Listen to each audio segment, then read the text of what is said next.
All right, time to go teach.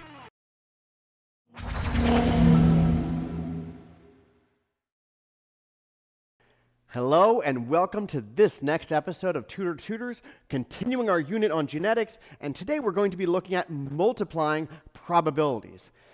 In other words, last time we looked at when you had only one trait. We were looking at only one gene, one trait, and now we're going to look at what is the possibilities if we have multiple traits. Targets of the day. First one is to identify those gametic options possible from the different chromosomes. This might seem very similar to the target of the day for the last lesson, and it is because it's exactly the same, except now we're looking at, instead of just one gene, we're now looking at multiple genes. And that also means the other target of the day is very similar to our last episode, where we're now going to be looking at our expected phenotypic ratios for our offspring. So let us get started. Here we go.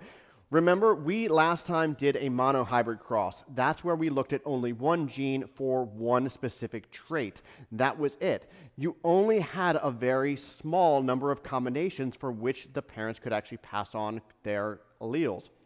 If they were heterozygotes, they had two different options that they could pass on. If it was a homozygous dominant individual, it only had one option. If it was a homozygous recessive individual, it likewise had only one option. There's not a whole lot of options when it comes down to a monohybrid cross. For a dihybrid cross, it's a little bit more. Now we're looking at where we would have at least two unlinked genes, because di means two. Our genes are going to be unlinked. This means that our genes are on different chromosomes. They are not on the same chromosome, so that means they will not necessarily travel together in meiosis, which is important. That allows for independent assortment, or our law of segregation. The maximum number is we can have 4 different gametic options per parent. So there's a few more options, which means that instead of having only a maximum of a 2 by 2 Punnett square, we can now have a maximum of a 4 by 4 Punnett square. So instead of only 4 boxes, we now would have 16. How do we actually calculate the gametic options that are present in our parents? Well, we would use a technique that you would probably have heard of in math class. We will use FOIL, which is we would take the first terms. So that would be our both dominant alleles.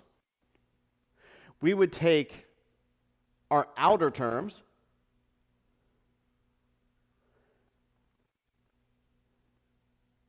then we'll take our inner terms,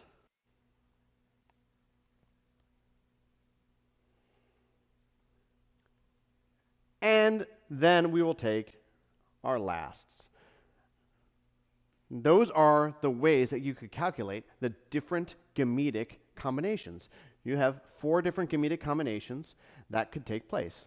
It could be the dominant for both, dominant for the first, recessive for the second, recessive for the first, dominant for the second, or recessive for both. Those are our options. And all we had to do was FOIL it to figure out. Take the firsts, the outers, the inners, and then the lasts. So now let's take this and do a cross of 2 heterozygotes for both traits. And that would mean we would set up our Punnett square with, we have all of our gametic options on one side, and we're going to put all the gametic options on the top as well for the other parent. And now we fill the whole thing in, and that's just bringing down and bringing across all of our terms.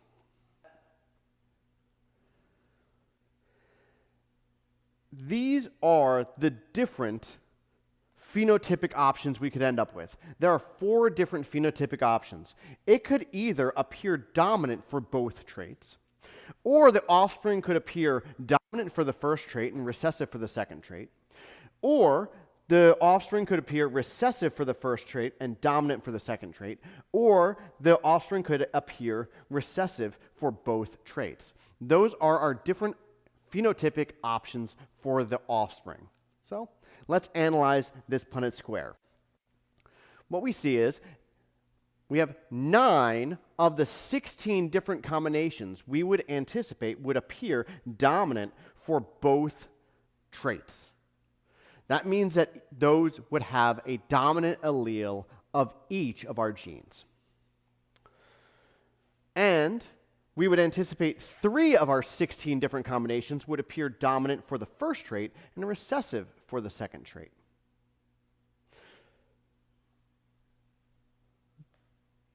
We only have 4 boxes remaining, and of those 4 boxes remaining, we would anticipate 3 of those would appear recessive for the first trait and dominant for the second trait. So we are still with a 3 out of our 16 for that combination. And lastly, well, it's just that one right there. It is going to appear recessive for both traits. This gives us our phenotypic ratios for a heterozygote dihybrid cross. It's a 9:3 to 3:1 ratio, where we would anticipate 9/16 of the time our offspring would have both dominant traits. 3/16 of the time, we would anticipate that our offspring would have the first trait as being dominant and the second trait as being recessive. 3/16 of the time, we would anticipate that our offspring would be recessive for the first trait, but dominant for the second trait. And only 1/16 of the time, we would anticipate that our offspring would be recessive for both traits. That is how this looks. And this is a large Punnett square. And you can understand that if we were to add one more gene, that all of a sudden, instead of being a 4x4, now we would have an 8x8, and that would be 64 different combinations, and that would be very hard to draw. So we're going to look at a shortcut or a different method that you could use to calculate this out instead of building a bigger and bigger and bigger Punnett square. So taking our exact same heterozygotes, what we're going to do is we're going to take each gene and make a Punnett square using the possible gametic combinations that it could have just for that gene.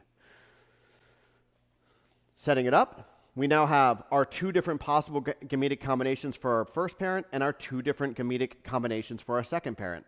And we cross them just like we normally would. Same thing with our second gene. We would have our 2 different gametic combinations for our first parent and our 2 different gametic combinations for our second parent. Again, it's a normal Punnett square. It's one that you've seen before. So when we fill it in, it's going to follow the exact same patterns that you're used to. So here we happen to see that this has a phenotypic ratio that would be a 3:1 ratio. 3 of the 4 we would anticipate being dominant or appearing dominant, and only 1/4 of the time would we anticipate that the offspring would appear recessive. We could do the same thing with our B gene, and we have the exact same ratio that would show up. For our dominant Bs, we would see that as being 3/4 of the time, and our recessive, we would anticipate, would only appear 1/4 of the time. And now, we can just multiply them. So if we take the dominant for the A gene and dominant for the B gene and multiply it out, we end up with 3 times 3, which is 9. And when you're multiplying a fraction, you multiply both the top with the top and the bottom with the bottom, the numerator with the numerator, denominator with the denominator, and that means that it's actually a 9/16 of the time.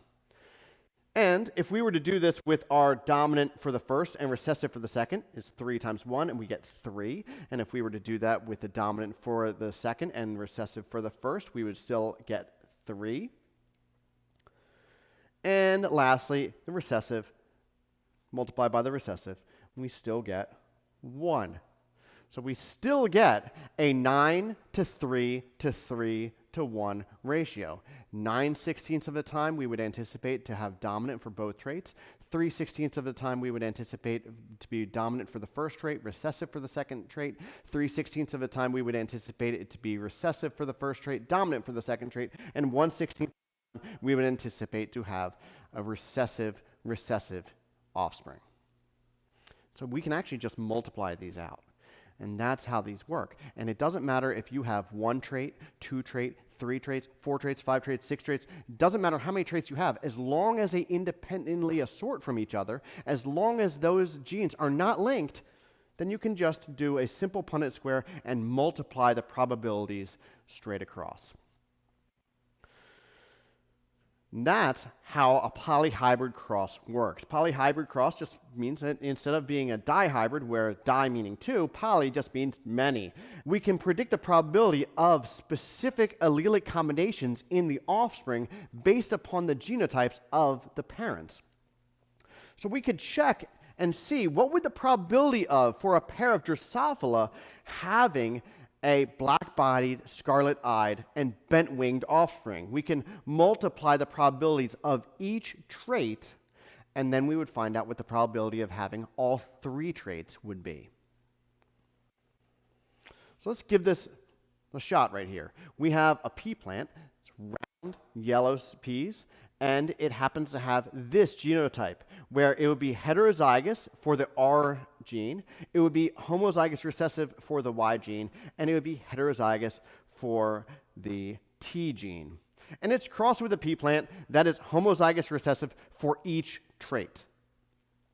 What is a chance that you could end up with a pea plant in the F1 generation that would be recessive for all traits? So that would be just like this second parent. We'll answer in just a second.